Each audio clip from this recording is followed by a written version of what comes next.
I would never speak to other people the way I speak to myself sometimes.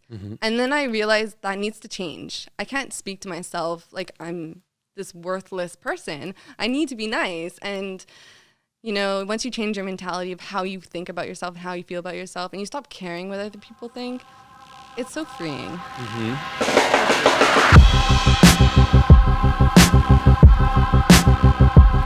Welcome to the Superhero Academy podcast.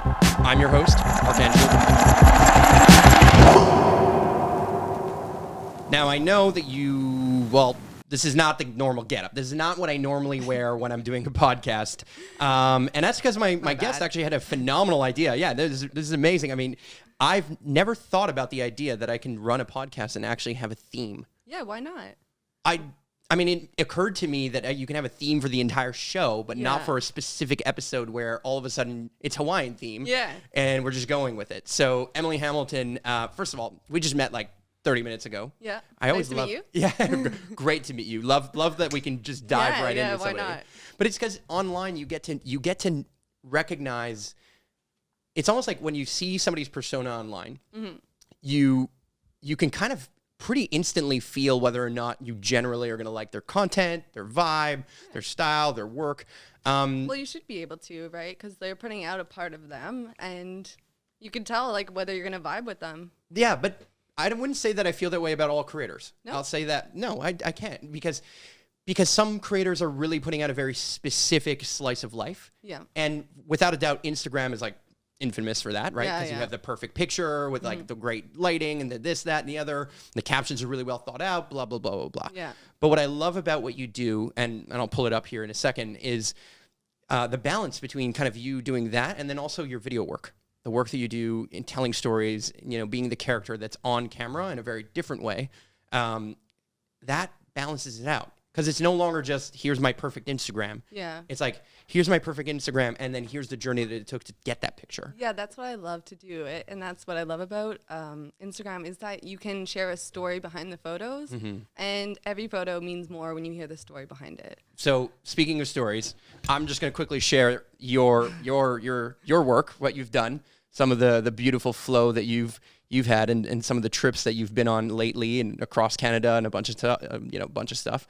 And a little bit of the behind the scenes of your YouTube channel, right? All kinds of amazing, beautiful stuff that you've filmed everywhere. And I mean, videos with thousands and thousands of views. So I would love to hear your story. I would love to hear a little bit about how you became a creator. I mean, is this something you were always dreaming of? How long have you been doing this? Like, I know nothing about you, which is amazing. So I would love to hear a little bit about you. I started off traveling first before being a videographer or photographer, and I went to Australia and I met a guy, and classic story. Sure. And we started the YouTube channel together, and it was actually called Bucket List or something like that at the beginning. Okay. And right away, he didn't want to be in front of the camera, and I kind of liked to be in front of the camera, but I was really bad at it. So we kind of like went back and forth from thinking about it and not, and I didn't know how to speak on camera, and that was like the biggest hurdle I had to get over before I could start actually making videos.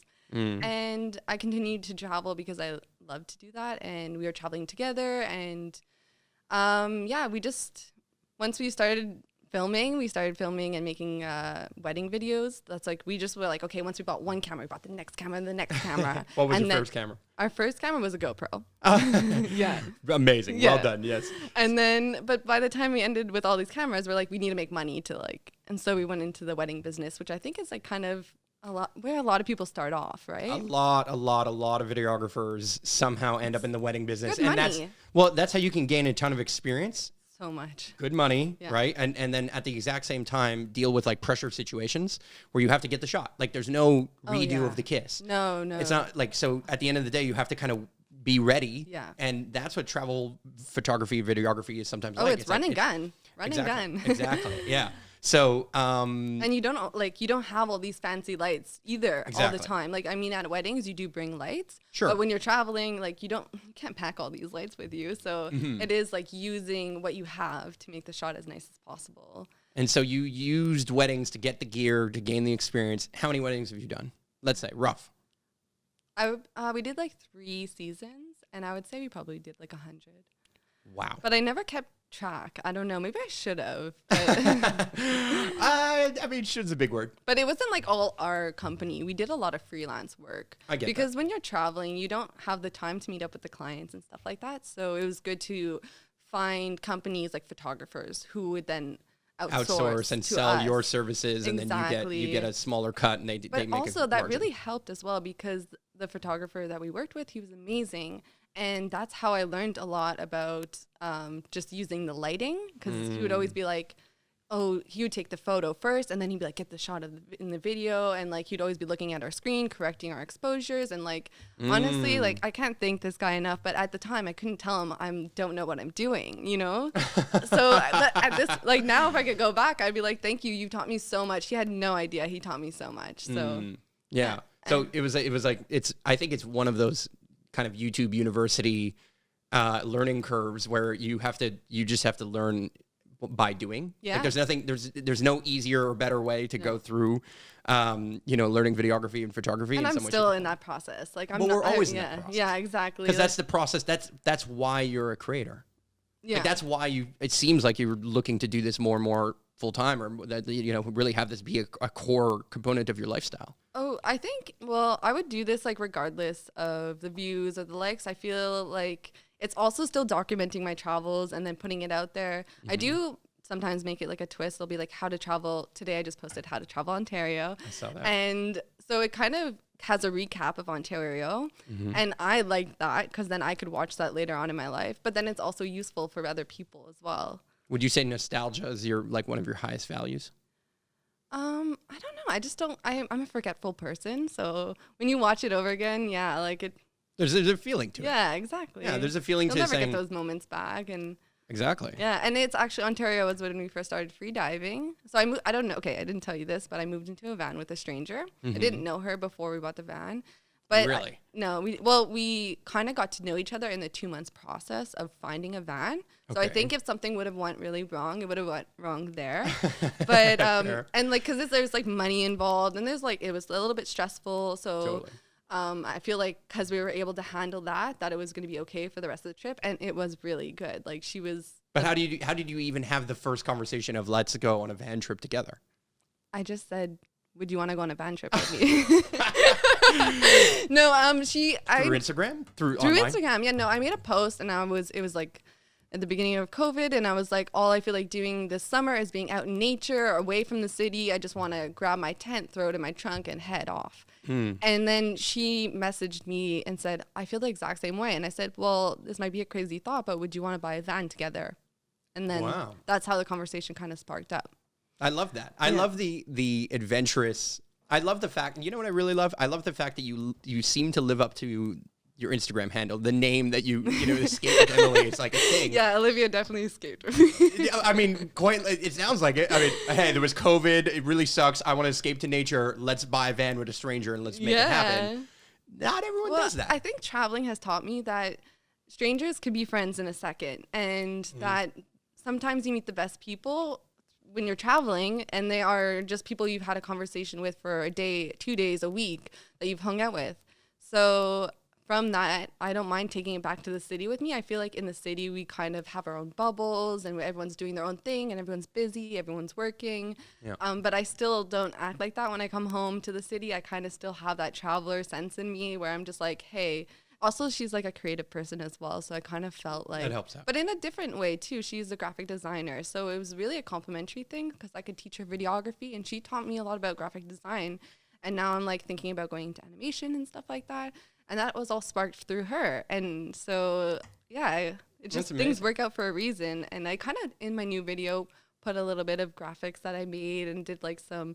I saw that. Yeah, exactly. Like it's the first. I know in a year I'll look back at it and be like, "That's awful," but No, like they were that's the good. way it should be, right? No, You know? they were. I mean, yes. First of all, like there's no other way of learning it. But I mean, I thought they were great. Yeah. Okay. Good. Yeah. All those things, like all the little pop-ups. I made that. Like the van. She drew the van, but I did the lighthouse. I did all the kayak. All those like the whole map of Canada. I drew that. Wow. Yeah. Really? Yeah, and I'm not like I've never done that before, but she was just like, you could do it, and pushing me, and so I thought it was really great. Thank I thought you. it was no, seriously, it really stood out to me. Thank It really you. stood out to me. You said something there that I want to touch upon, because I think it's a common feeling when people travel, that they feel like, wow, I meet the best people while traveling. And I think that that's like partially true. But I also think it's potentially true because you're a better person while traveling. Oh yeah, definitely. And what I mean by that is, like, when we're outside of our own zone, we are like so much more curious. We're so much more friendly. We're so much more inviting. We're so much more.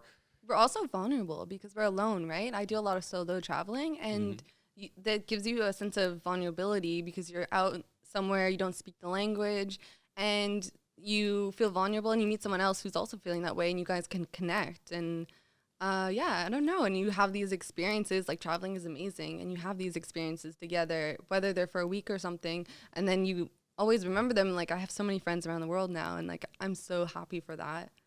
Yeah. And would you say that, like, sometimes having a transient friendship with somebody who you're just like passing by while driving through Ontario, and you meet at some lake somewhere and go free diving, and then all of a sudden you hang out with them for half a day. Yeah.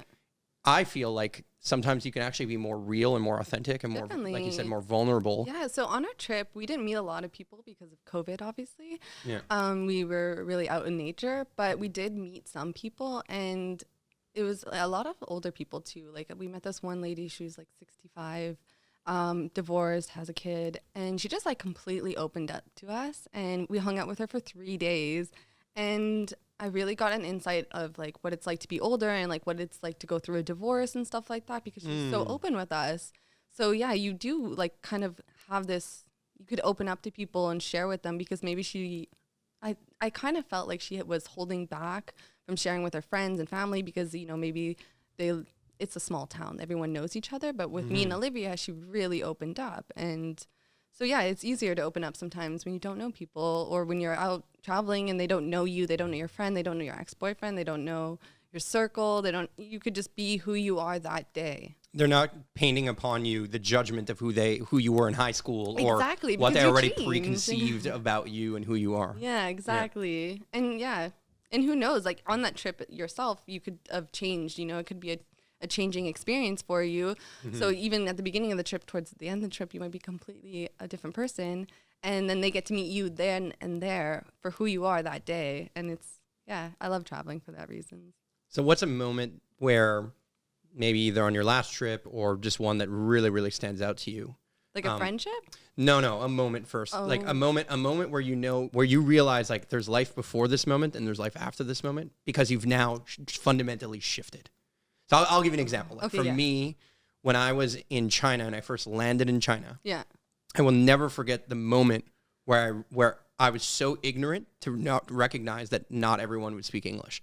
And what I mean by that is I understood that they didn't speak English, but I didn't believe that it would be that difficult to communicate with people who didn't speak English. Yeah. And because I had been other places, right? Like, I'd been to, I don't know, Paris or France or whatever. And I speak French and whatever. Yeah. I already speak French. But at the same time, I'd been to places where I'd interacted with people who did not speak English or did not speak the language I spoke. But never have I ever felt like when I was landing in Beijing and I had 45 taxi drivers around me and I was saying Tiananmen Square and they had no idea what I was saying. 45 people. Oh, no. And I'm pointing, it's like going to Paris and being like, bring me to the Eiffel Tower. Yeah. And they have no idea what you're saying. And you're saying it in the world's most common language. Yeah. You know what I mean? Yeah. And so it's like. So you felt a little naive to think that they wouldn't understand you. Yeah. And then I started to realize that whole trip in general changed me. My trip to China very fundamentally changed me. But that was a moment where I started to recognize like, oh, maybe the world doesn't center around me or my culture. Yeah, exactly. Ways. Well, I guess for my moment, I was in India and I kept walking by all this smoke and I realized that they were burning their garbage. And I was just like, why are they doing that? And then I realized they don't have a garbage man. And it was like this huge wake up call to me. Like I felt so stupid after that I didn't understand why they're burning their garbage. But I realized, wow, we're so privileged. Like we just like put our garbage out and someone comes by, takes it, and we never see it again. And I don't think twice about it. And I was just thinking like, why are they doing that? And yeah. That's a great, I love that. It did change a lot for me because I started to see the world and everything and a little bit differently, like our environment. And well, you started to understand your privilege within it. Exactly. I mean, even the fact that the privilege that you were there, even the privilege, like, I talk about this, I say this line a few times. I've never said it on the podcast, actually. One of the biggest privileges we have is that, like, we just have free time and free energy. And what I mean by free time and free energy is not like a Tesla tower free energy. I'm talking about, like, the capacity that we have extra money that we can go travel the world completely frivolously with no specific purpose, no job, no need to take care of anything back home necessarily. I mean, there's always responsibilities, but you know what I mean? And we also have, like, the luxury of, like, working out, which is like the most, like, the privilege of all privileges is that you can just go to a room. Love working out. No, I don't. I actually normally I don't. This is funny. No, now I do. The attention that he gets on his Instagram. No, I like the integrity that it allows me to live. Honestly, you were working out the other day, and then I was like, Emily, gotta do your workout, and I went and did my workout afterwards. So I did thank you. I was just like, it's the integrity you reminded me. No, but exactly, it's the integrity that reminds me of me, which is that I do value my health and wellness and all those other things. Yeah. But the point being is, I do like working out at this point, but for years I ignored it in many ways. It's one of those things. It's like, it seems daunting before you start doing it, but as you do it, then it's like kind of addictive, and it kind of just, it does itself, you get into this routine. Well, I'll talk about why it was daunting for me in a second, but I'll say that it's the ultimate privilege because at the end of the day, I'm going to a physical space and lifting weights for fun. Yeah. At the end of the day, like, so many people are doing backbreaking labor all around the globe, farming in the harshest of conditions, in the harshest of heats, in the harshest of scenarios, all to potentially make pennies on the dollar to try and feed their family and try and survive, suffering against drought and all kinds of stuff. And here we are, we have insurance. Oh, something bad happens, no problem, we'll take care of it. You know what I mean? Like, there's always a way. And I'm not starting to say that there's not misfortune in the Western world or in first world countries. I hate that term, but the idea of that. But at the end of the day, we really just have this incredible privilege to be able to travel. We do have, and traveling is a privilege, and we're using it. Yeah, and honestly too, I feel like it's such a shame when people don't travel. A lot of time, I get into conversations with people, and I always come up with, like, I think you should travel. I think it'll make you more humble if you were to just, like, get out of your bubble and see what the world is like. And so when was that first escape? Like, you mentioned Australia, but was that your first ever escape? Was that your first, like, backpack journey, or I'm leaving home without my family? Yeah, that was my first time really leaving. I mean, I went to Miami, and I went to Las Vegas, and I went to Hawaii. When I was younger, I liked to do. Alone, though? I was not alone. No, I was with my best friend at the time. It was just me and her. Okay. And then after, that's when I met my ex-boyfriend. So then I was traveling with him for a long time. But the last 2 trips I've gone on were alone. Okay. Both to Central America. Mm-hmm. Yeah. And that's when the sea pen plan, the sea. I don't know whether or not I should mention it in the podcast because there's censorship around the word, which is so crazy. But when that hit, when the world something else. Yeah, when the 2020 hit. When the Rones when the Rones hit, that's what I'll say. That. Yeah, when the Rones hit. But when 2020 hit. When 2020 hit, you were at the I was in Mexico, Well, I was in Nicaragua. No, sorry, Costa Rica. And then I went to Nicaragua. Then I went to Costa Rica. Sometimes my travel plans don't make sense, guys. I'm so sorry.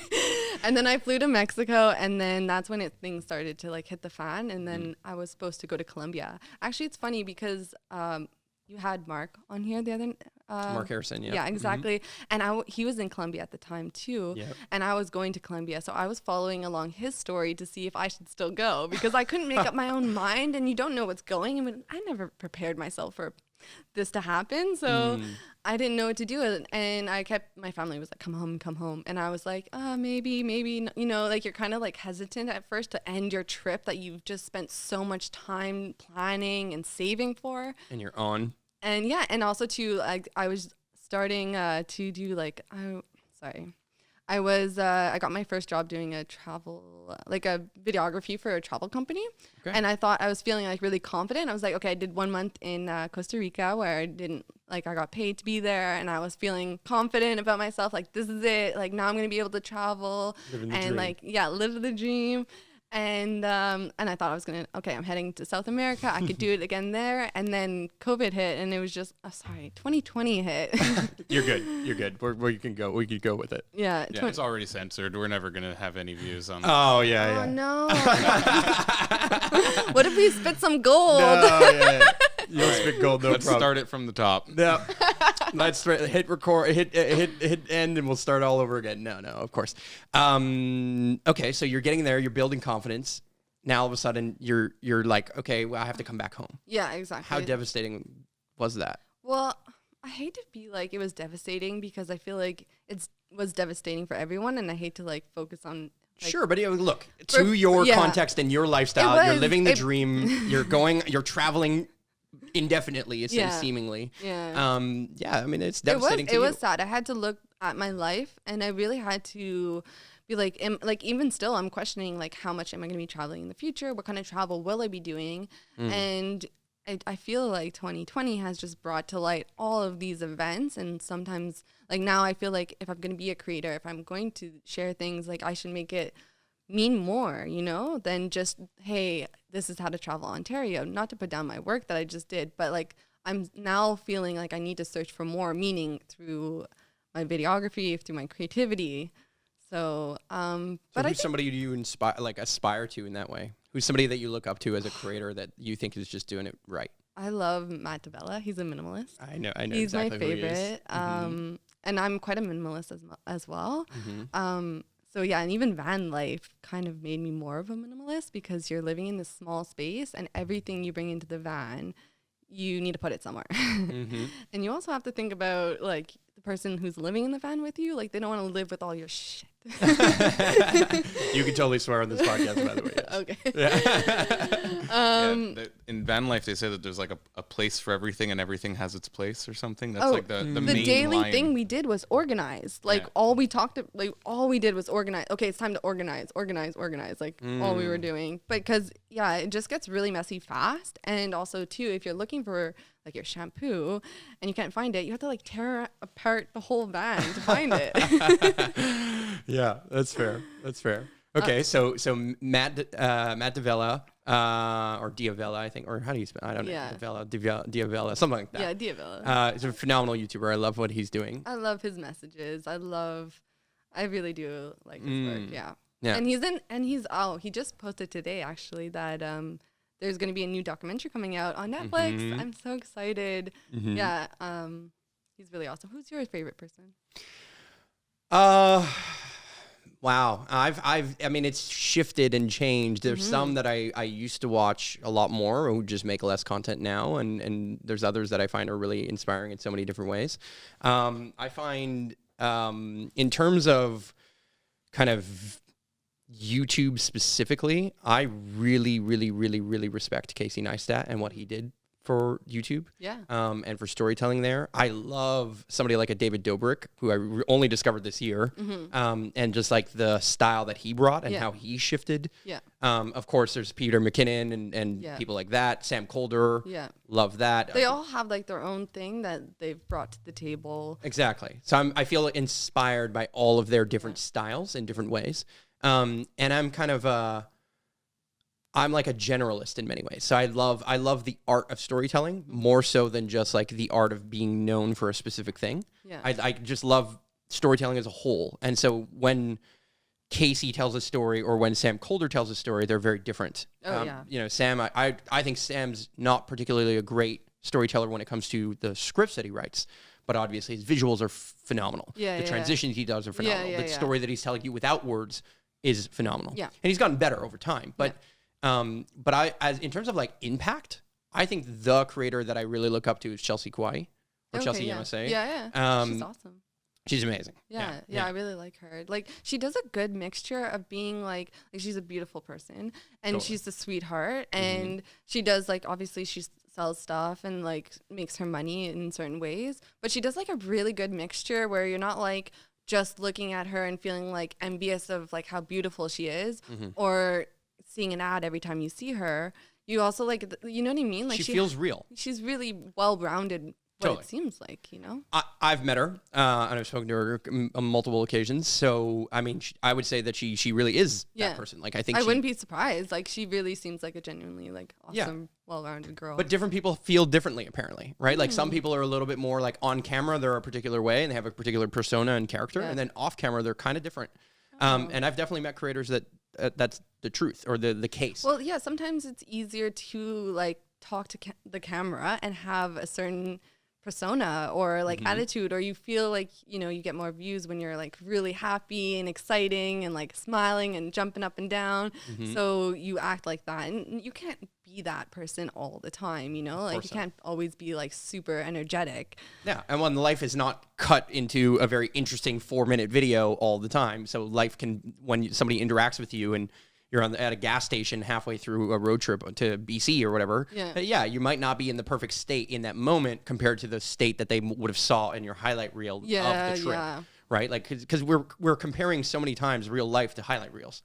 Yeah, and because that's what Instagram and YouTube is. It is a highlight reel. Definitely. So, you mentioned something there, and we kind of spoke a little bit about it right before we hit record, which we should have just hit record when we were talking about it.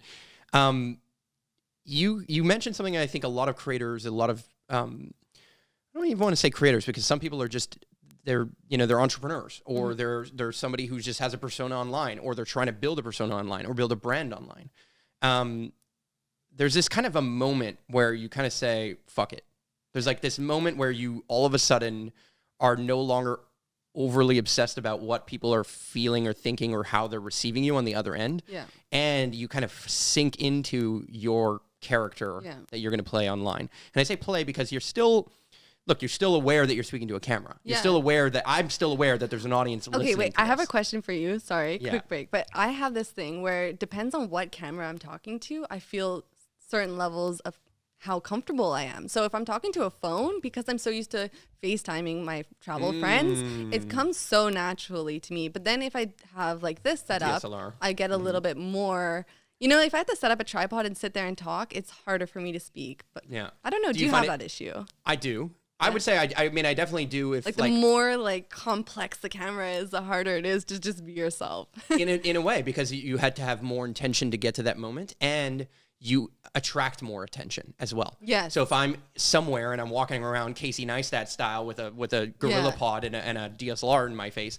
talking, that's a very different feel than if I was walking around with a little phone. We should just do some things where we're really like putting ourselves out there to be like really embarrassing ourselves just to get over that, you know, like. I think that's a great idea. I fully agree with that. Just film us doing a lot of things like where it's like, oh my God, those people are judging us, but we're like just like getting through that emotion of being like, oh, well, they're judging us for sure right now. I think like creators that have done that successfully are people like Yes Theory.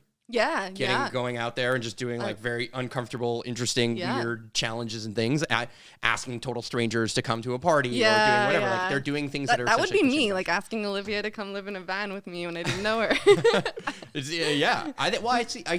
I can see that you embody elements of pushing, because weirdly, to be a travel creator and essentially document your journey and get on camera and then hit that fuck it moment, right? That I was going to ask you about.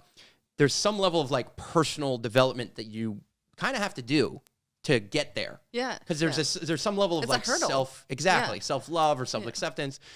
How did you get there? Right? Like when do you think that moment happened for you where you're like, oh, I could just be me? This is such a personal story. Okay. So this is a few years back, I finally got a job in a 5-star hotel. And we got flown there. It was a beautiful place. And honestly, I would wake up every day just like with anxiety, like crying my eyes out. I was just so petrified. And I think that was my breaking point. But what was the changing point? I don't know. I hated myself at one point. I really, really didn't like who I was. I didn't like the way I talked. I didn't like the way I looked. I was gaining a little bit of weight. And finally, I was just like, honestly, if I don't love myself, like, who else is going to love me? So I just started being like, the way you talk to yourself is like, I would never speak to myself. I'm sorry. I would never speak to other people the way I speak to myself sometimes. And then I realized that needs to change. I can't speak to myself like I'm this worthless person. I need to be nice. And, you know, once you change your mentality of how you think about yourself and how you feel about yourself, and you stop caring what other people think, it's so freeing. Mm-hmm. It's so freeing. And still, like, coming on here, this is my first time doing a podcast. Amazing. And I've said no to a few because I always said, I just don't know if I have anything, like, worth, like, offering to share that would be good for others to listen to. Fair. So yeah. What made you say yes to this one? Why did you think? Because I'm ready. The fact that I knew I was going to be nervous, the fact that I knew that I might completely screw this up, and the fact that I knew that if I did, it would be okay.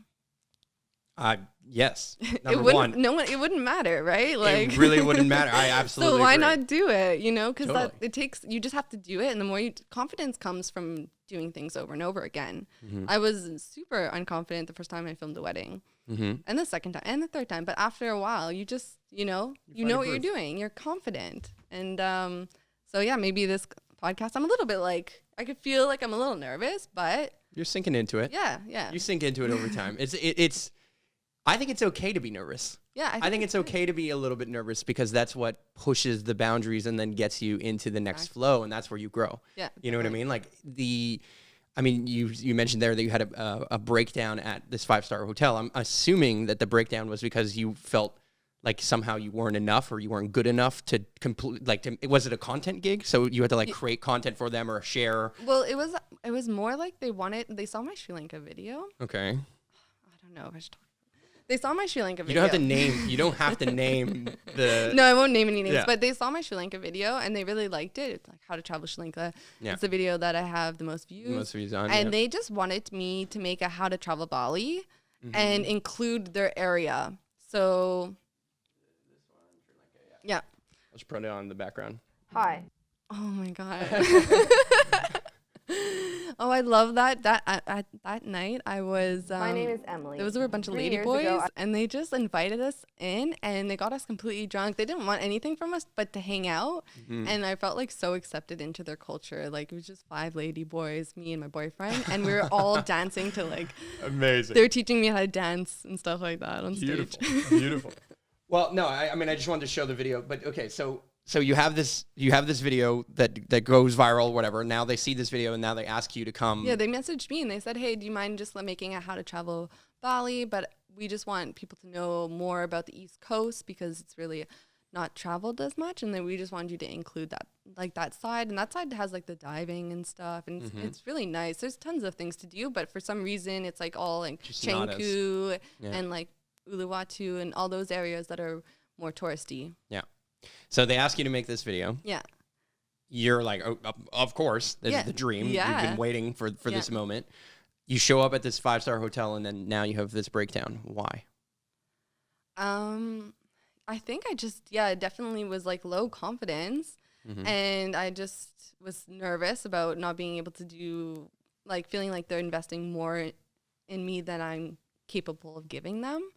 And also, I think there was like at that point a little bit of relationship issues as well, so that also played into it. And it was just getting to the point where I've been doing YouTube for maybe a year or something, and it really wasn't going anywhere. So I kind of hit this wall where I'm just like, why am I doing this? People are probably thinking like, you're a failure, you've been doing it for so long and you're not going anywhere, so like just give up now, and just all these bad things that run through your head. I think so many of us can see ourselves in that. Right? Yeah. So many of us can see the feeling some level of imposter syndrome, whether you're a creator or an entrepreneur, just some moment on your journey where you're getting there. Yeah. And then all of a sudden you're invited to this next level to show up in this And you're particular not ready way. for it.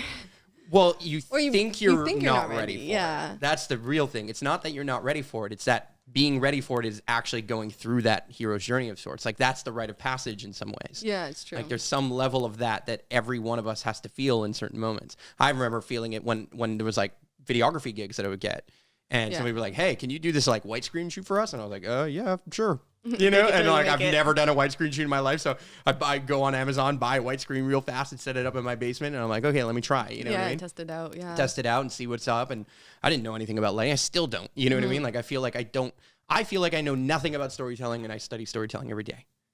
And Really? to this moment, yeah, I think so. I feel there's some level of imposter syndrome I feel every day.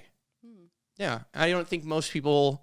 But it's also like kind of what pushes us to get better too. You know, it's like one of those things where I say like I criticize my work all the time, but I'm like, if I didn't do that, would I have gone like this far? Yeah, would I have been able to even work doing videography? Would I have been confident? You know what I mean? Like, would I have learned so much? And also too, you take for granted what you know. I find sometimes I'm like talking about a camera to someone as if they know what I'm talking about because I just think it's common sense. But then they're like, what? And then I'm like, oh yeah, it's true. Like, take it back. Not everyone understands what ISO is. Yeah, exactly. Yeah. Exactly. Like I learned that this summer traveling with Olivia. So she knew a little bit about photography, but I did know more. So I'd be telling her stuff and like I would start to realize like, oh yeah, it's not like the way I'm explaining it to her is like I'm assuming she knows a lot more. And then I'd take it back and be like, oh, like, okay, let's break it down. Let's talk about it. Like you just forget that you've learned all this stuff and that it's actually now a skill and you just take it for granted. Like it's common sense. So I've got a question for you. Yeah. When you're having that breakdown before the breakthrough, yeah, what do you do to escape? Because you're already traveling. Oh, yeah, what do I do? Right? Like, I think a lot of people assume that the escape, part of the escape that you're alluding to is that you're escaping your normal life in Montreal to go off to Bali and do something. But what do you do to escape? My escape was escaping the winter. Sure. Yeah, as many Canadians feel. Yes, 100%. This is a very strong motivational force for Canada. I'm not going to lie. Yeah. I get that. So I get why you escape Canada. But what happens when you're having that breakdown and now all of a sudden, like, how do you recenter? Yeah. How do you like come to grips with things? I know what I do sometimes, but I would love to hear what you do. There's been different things that I do. Sometimes like even just listening to someone else talk on YouTube has helped me through a lot of things, but also picking up my camera and just doing something, even if it's nothing good, just going out for a shoot, going for a walk, taking a camera, taking photos. I remember this one time I was in Mexico and I was like having a complete breakdown. I feel like now I'm telling people that I don't have that many breakdowns, but this is another time having a breakdown in Mexico. And all I did was like, I said, okay, Emily, what you're going to do is you're going to do a hyperlapse. So basically a hyperlapse is when you take a series of photos, but you take a step forward. So you have this. You're physically moving and doing a time lapse at the same time. There you go. Yeah. And so I said to myself, it's okay. You're going to be upset for this amount of time, but when you're done your time lapse or your hyperlapse, like, it's like, move on with your day. And so I took that whole time. It took me like a half an hour. I took extra time, you know, and I was really upset. And I just kept going through the motions, walking, taking the photos, setting it up, taking the shot, taking a step, setting it up, taking the shot. And then by the end of it, I was like, okay, I'm good. You know, I could move on. Because, yeah, you get emotional and you have these issues, these hurdles, I like to call them. But that's what they are. They're hurdles, and you take it, you appreciate them, you put them on the shelf, and you move on. Yeah. I think that that's a great answer, that you found a creative way to essentially lean further into your creativity, lean further into your art, and say, honestly, it's been my escape. It's photography, and videography has always made me feel better. And like maybe that is my escape. I don't know. Maybe that's why I turned to it. But I do seem to like just like dive into my work when things are getting tough, you know? Yeah. Like when COVID came and I had to go home, I like spent a lot of time like at first like being like, I have no idea what I'm going to do with my life now.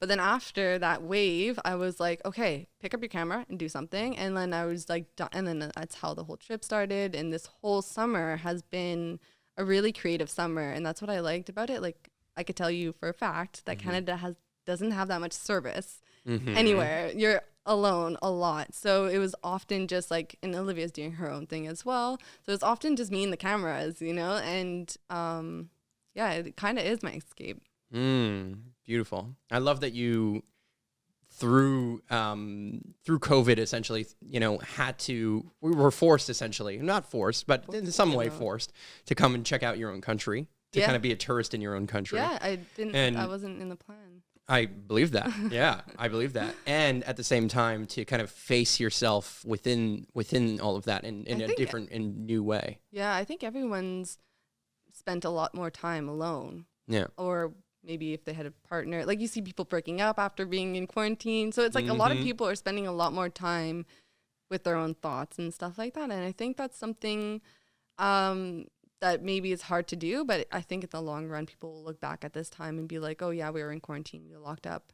Yeah. And we spent a lot of time with ourselves, but people will either realize that they don't like themselves or they do like themselves after this period of time of being alone, and hopefully they can grow from it. I feel like I definitely have. I mean, it's similar to travel in the fact that, you know, when we're taking, I call it very long buses to not far away places. I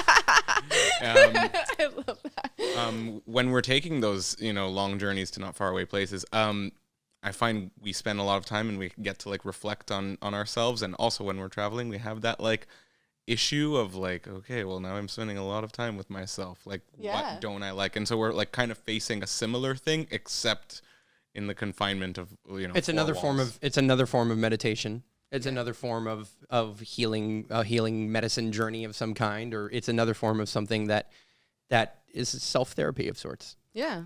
Do you feel like you've been well, I don't know, like you don't live with your brother, but I don't know. But do you feel like you've had a lot of time alone, and like how has that made you feel? Yeah, that's a good question. I spent the most amount of time alone in the last 24 months than I ever have. I think, and I feel like I've spent an enormous amount of time really recalibrating and facing elements of why I do what I do, and addressing a lot of the where I'm fueled from. You know, I think a lot of where I've been fueled from, I've been able to achieve all kinds of amazing things by my own, like by my own validation, but also the validation of many others. Yeah. And just like the results, essentially, right? Yeah. From a societal perspective. And it was always kind of fueled from some level of shame or guilt or problem. There's so many things that I've not hit upload on. Oh, really? There's so many videos and moments and do you pictures. ever feel like later on it's like too late to post after a while? I have that too. And I started getting over it by just going back and telling the story. Yeah. Like I'm just like, hey, here's a story, and I'm going to tell it in 9 posts. Okay. And I know that doesn't do as well algorithmically because I post a bunch of stuff all at the same time. Yeah. But fuck it. I don't care. I understand that I can do it a carousel, but that doesn't give me enough space to write captions. I just started to document it because now I recognize that I'm no longer motivated by some level of guilt or shame that was kind of pushing me in a particular direction in some capacity to kind of get better, or some level of not enoughness in certain scenarios. Like I feel like forever I was been trying to do something that would prove something to my mom and my dad that somehow I was worthy of some level of, I mean, if you want to ultimately say their love, but in more so, I think it's more like, it's actually to honor the fact that they had nothing and now we have something. Yeah. That I'm so incredibly lucky that I was raised by a family that at the end of the day gave me everything. Aww. And I just want to honor that. I want to honor that by like being able to like give it back to them. And financially, that was a big thing because I think that's one of the things that their traumas or their fears are. Yeah. And so I wanted to like live into, hey, you're not gonna have to worry about me, or like, but parents always worry, and yes, and I like, you know, I'm the son of a lawyer and a Sicilian mom, so they worry, but I think like the only language that my parents have is worry. Okay. That's kind of it's a weird way of saying it, and it's not to dog them in any way. It's their form of love. Yeah. It's their expression of love in many scenarios. Well, they just want the best for you, and so they're just, you know, trying to make sure that they're only telling me I love you in every way, right? And I respect and I appreciate that, but it also taught me to fuel myself out of, let me show you, like some level of everything stems from like this base of wanting to be good enough to prove something. Yeah, I get it. And so like I remember, you know, I used to play video games with my brother, right? And he still plays video games sometimes. I wish I had more time to play video games. I wish I made more time to play video games sometimes. It sounds crazy, but it's true. But one of the things we used to do, and it was a known tactic that my brother would use, was he would look to piss me off. He's like, "Oh, you can't beat the boss. Like you can't pass this level." And I'd be like, "Oh yeah," and I would get angry, but I would get like angry to the point where I would like zone in, and it's almost like I got into a flow state. Yeah. And then all of a sudden, boom. When someone tells you you can't do something, I feel like it does fuel a fire, because I've definitely had those moments in my life Totally. where people are like, you can't do that. And okay, so I'll give you an example. When I was in England, I was working as a plumber. Yeah. Okay, this might shock you. And like, It is a slightly shocking. Yeah, I'm not gonna lie. it was at a festival though. They had like posh loos, and you're setting up. Okay, so okay. it's not like actual like in-house, get but it. you're basically, you have pipes, and you tie up the pipes, and you have like the heater and the cold water, and then the fresh water and the wastewater. Anyways, it's just a system. It's really not hard. If you can open a water bottle, you could pretty much do the job, because that's how hard You're it just is. screwing things in and Yeah. putting in the. I get it. I understand. And I was getting really good at it, because I was getting it. I'm really good with like kind of setting up my hands and setting up little systems like that. And they just looked at me and they were like, "You're a girl, you can't do this." And I was just like, "Oh." And then that was pretty much the end of that job. They were like, "You could clean the toilets." Ooh. Yeah, and I was just like, oh. And like, so anyways, it kind of got a little sour, but like things like, because they told me I couldn't do it, I was just like working and trying so hard to show them I could do it. So I spent like working for free, doing a bit of extra work, being like, look at, like trying to set it up, but like get them to see that I was setting it up. But like they would be like, oh, no, she's not doing that. Well, sometimes the you can't is more motivating than the you can. Yeah. And that's beautiful to a certain extent. But at some point I felt like I had to grow up for me. Yeah. And that moment is not like, it's not easy to feel that way, particularly when you're like 30 and then you're like, oh shit. Like I've been an entrepreneur since I'm 18. Okay. So I've never really had a normal job. I've had only one normal job is at a place called Renault Depot, which is basically the equivalent to Home Depot for somebody who's watching this in the States or somewhere else.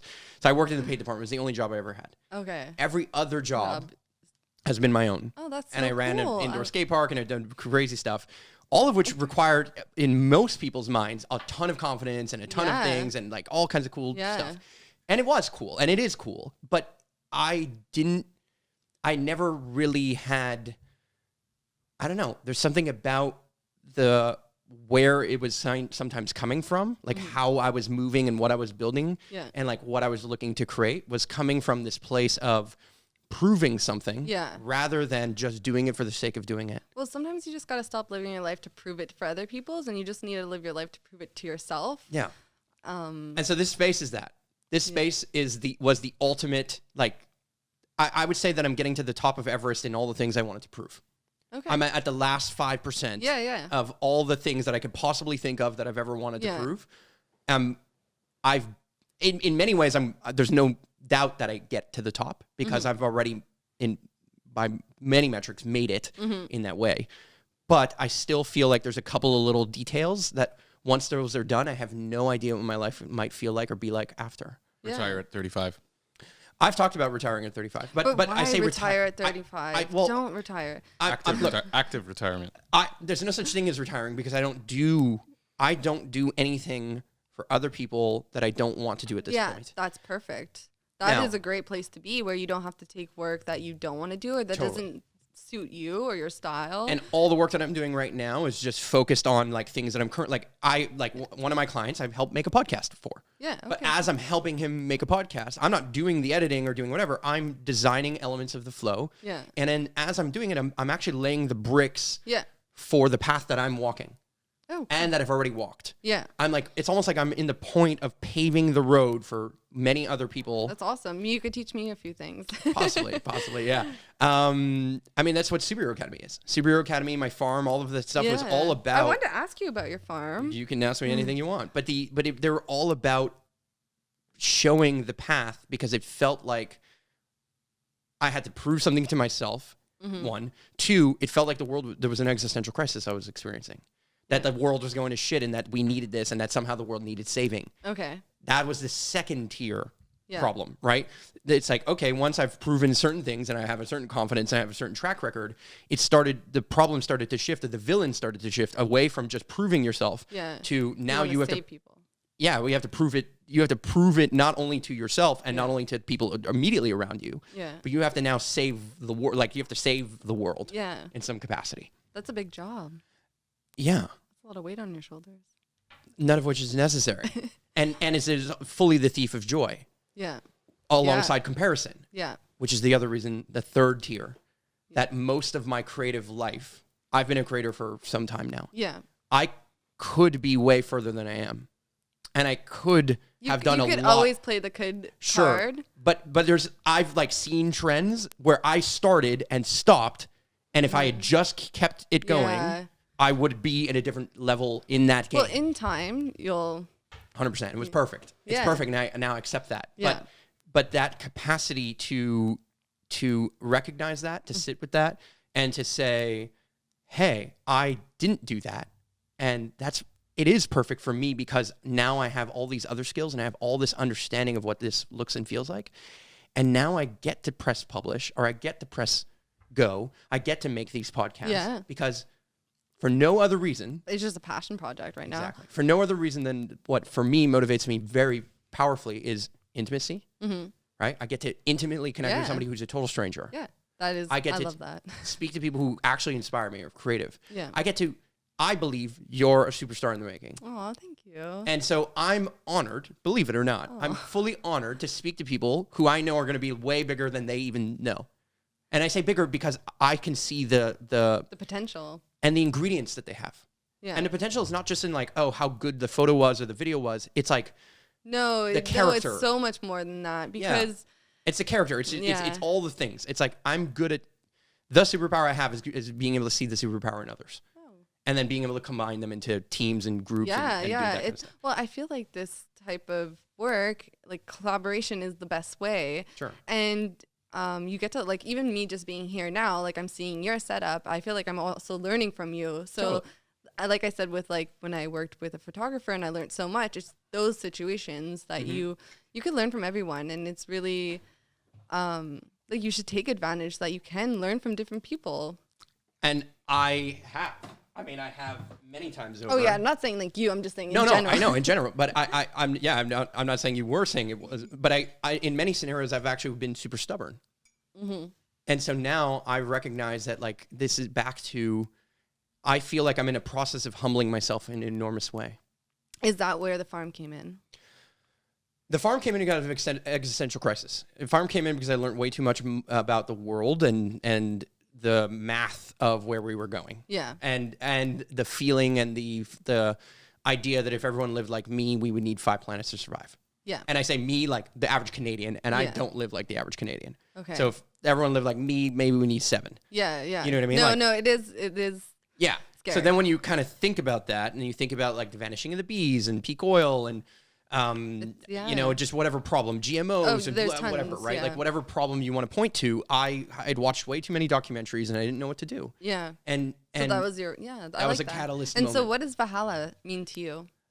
Beyond the lexicon of, or the history of the name, right? That's the Vikings. it's the heavens.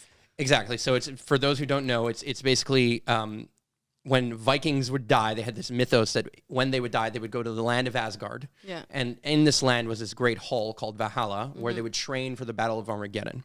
Basically, they were training for the battle of good versus evil. And only the honorable soldiers that lived on this world and this life and this planet and this existence would go to Valhalla to then wait and train for this battle.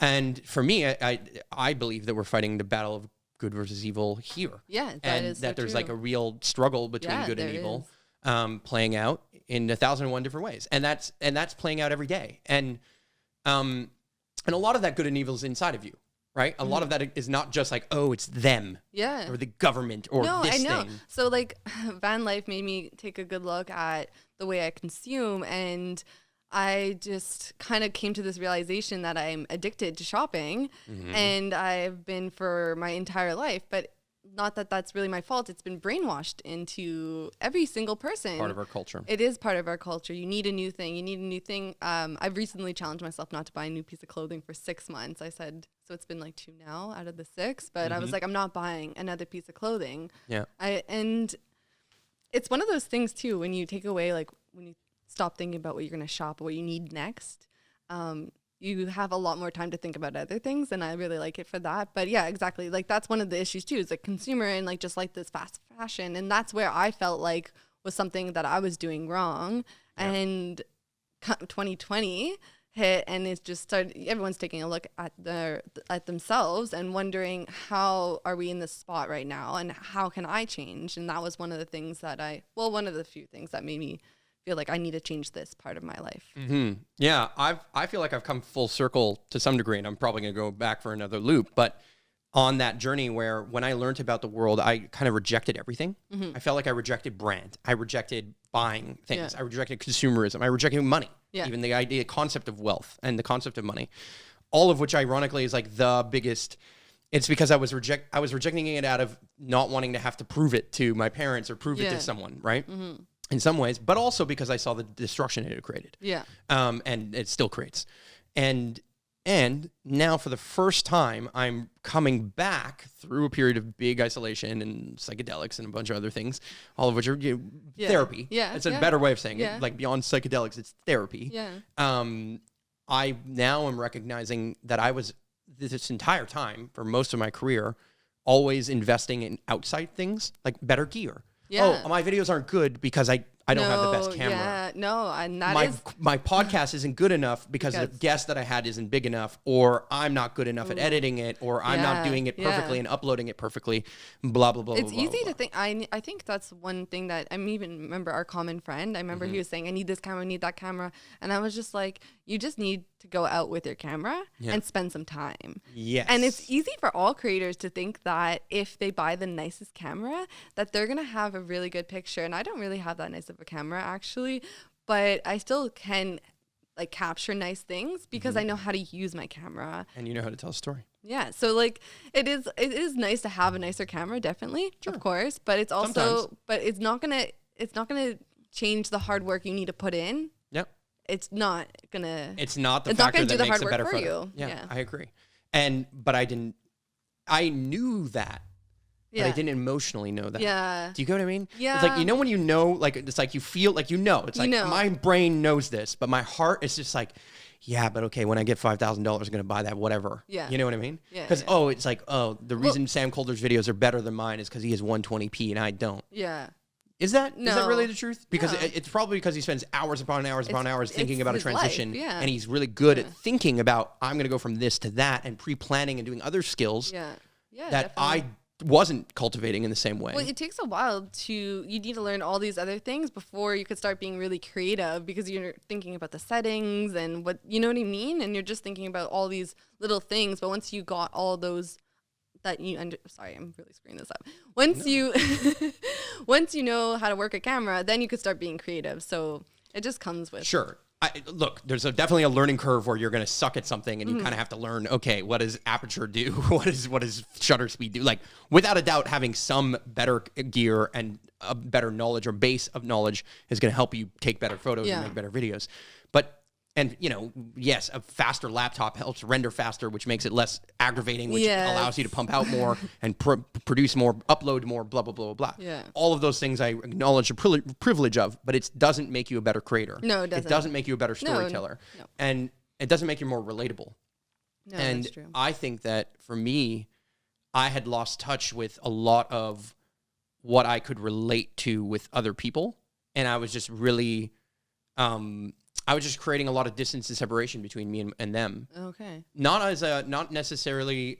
I think a lot of people would see it more as like some level of, I don't know, ego or some level of narcissistic kind of behavior or thought pattern or whatever. Like if you were to look at it from the outside. Well, I think anyone who's doing what we do, people kind of look at us and think that we're a little bit narcissists. Yeah, totally. I think when you take a look at my profile, well, I've had it said to me on multiple times. So like I'll go somewhere and I'm partying and I'm making friends. And at the end of the weekend, we're like, okay, let's get each other's Instagram so we could keep in touch. And then I'm like, oh yeah, this is my Instagram. And they go, are you that girl that spat on me and then poured glitter on me? Because this doesn't look like that girl. And I'll be like, yeah, no, because I was having fun time.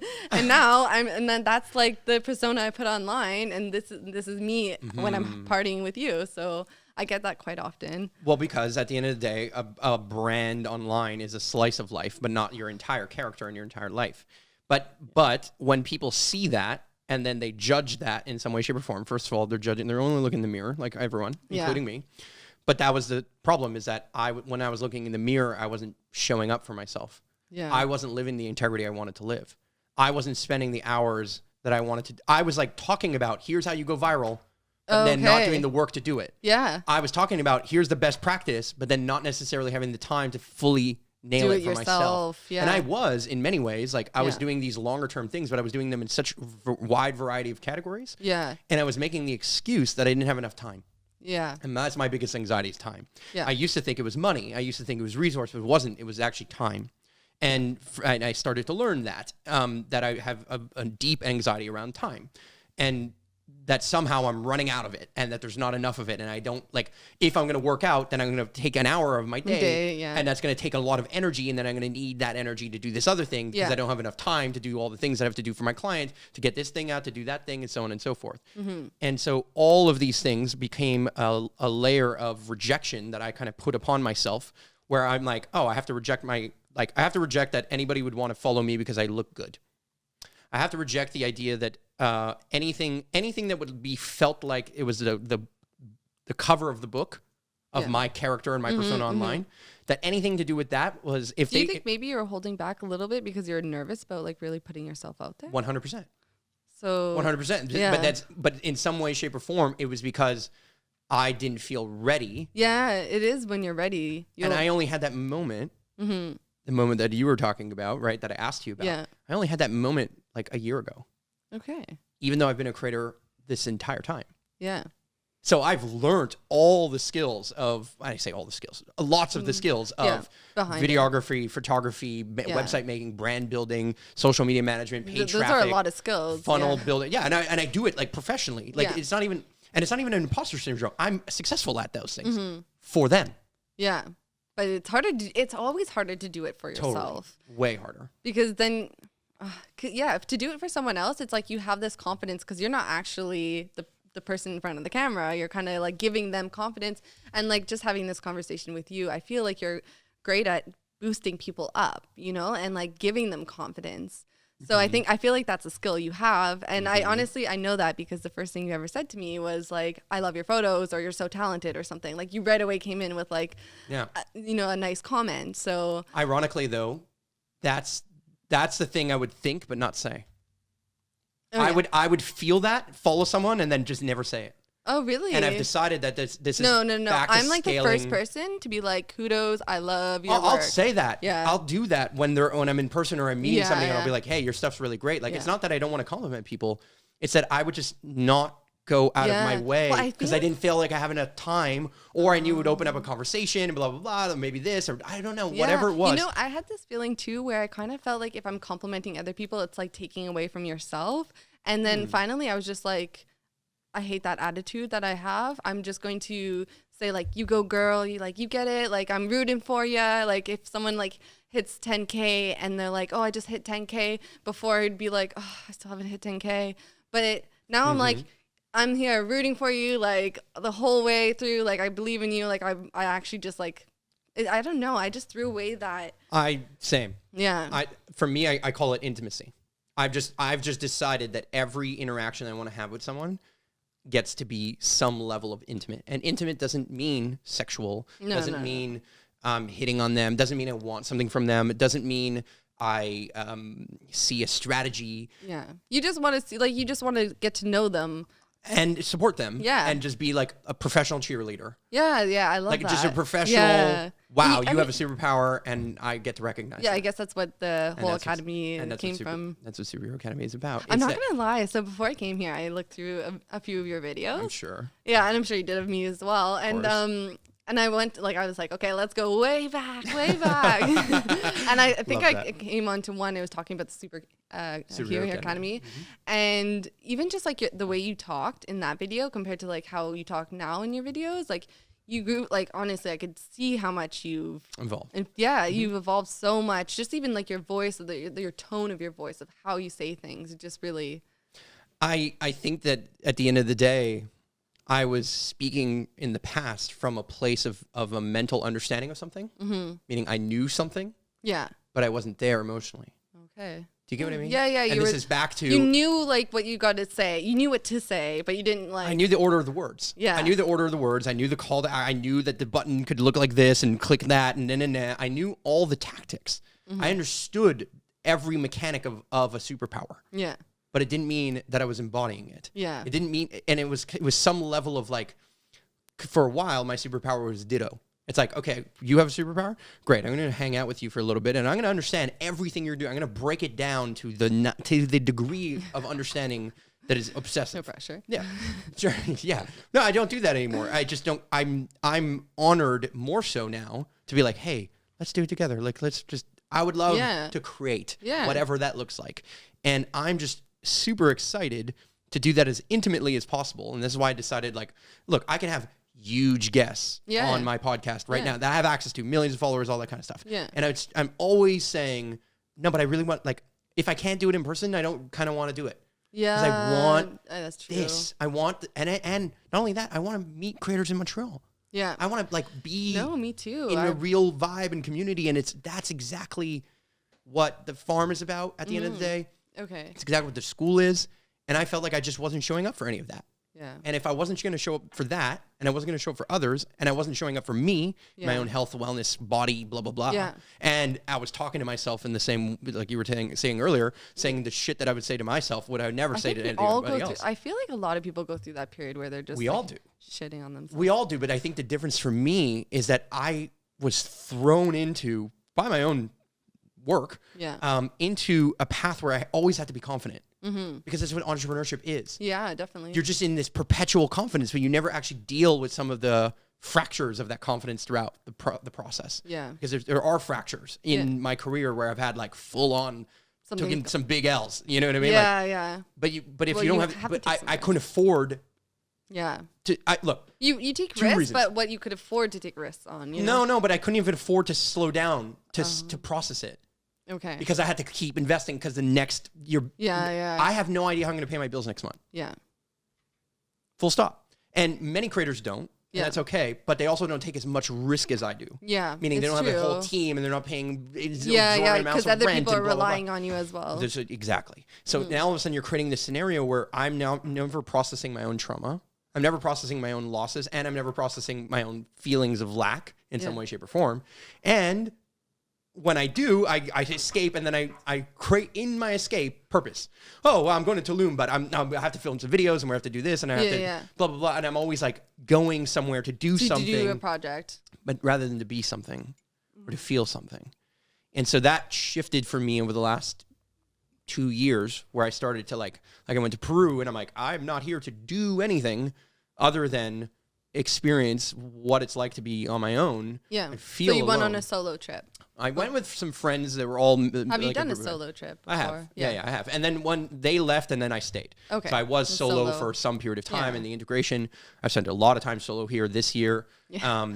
And I've gotten to recognize that the little details of how I even make this space. Mm-hmm. This place is really nice. Yeah. Thank you. I could tell that you put a lot of work into it. Yeah, and all I see many times is the things I haven't done. Oh. But when I get to experience when other people come over for the first time, it happens all the time. No, well, you get to see what they look at. Hold on. Quebec government, you have no idea when this film date was had, and nobody's coming over ever.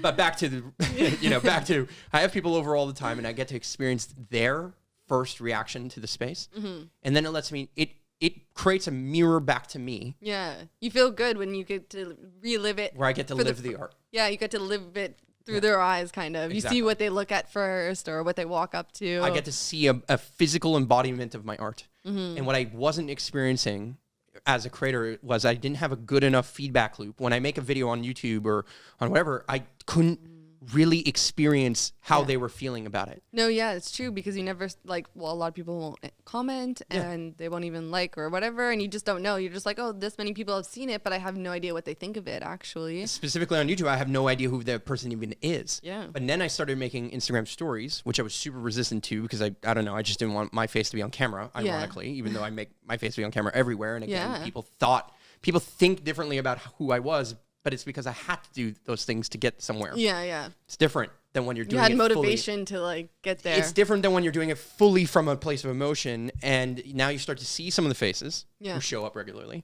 You start to recognize that there's an intimacy within that space. Definitely. I have people who followed me for years, and they still comment all the time on my stuff, and I'm just like, wow, I'm amazed. Yeah. I'm amazed that anybody watches anything I produce ever. No, and that's me too. Are you? Yeah. Such a brother thing to say. And you're the one producing it with me. But no, in some ways, right? But I'm truly amazed that anybody cares. Yeah. And that's so, like, it's liberating.